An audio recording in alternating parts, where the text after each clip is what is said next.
ஒரு கிராமத்தில் கருப்பு பூனை மற்றும் வெள்ளை பூனை என்ற இரண்டு பூனைகள் இருந்தன. இரண்டும் மிகவும் பசியாக இருந்த ஒரு நாளில் சாலையில் ஒரு ரொட்டி துண்டை கண்டுபிடித்தன.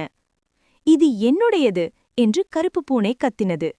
இல்லை, நான் முதலில் பார்த்தேன் என்று வெள்ளை பூனை சொன்னது. இரண்டு பூனைகளும் சண்டையிட்டுக் கொண்டிருந்தபோது அருகில் இருந்த ஒரு சாமர்த்தியமான குரங்கு வந்தது.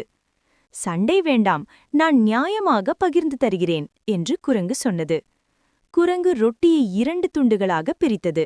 ஒரு துண்டு சற்று பெரியதாக இருந்தது. இது சமமில்லை என்று சொல்லி பெரிய துண்டை சிறிது கடித்தது. இப்போது மற்ற துண்டு பெரியதாகிவிட்டது. இது கூட சமமில்லை என்று சொல்லி அதையும் குரங்கு கடித்தது. இப்படி கடித்து கடித்து கடைசியில் ரொட்டி முழுவதையும் குரங்கு சாப்பிட்டு விட்டது. பூனைகள் வெறுமனே பார்த்து கொண்டே நின்றன. குரங்கு சிரித்துக்கொண்டு, சண்டையிடுபவருக்கு இப்படித்தான் முடிவு என்று சொல்லி சென்றது.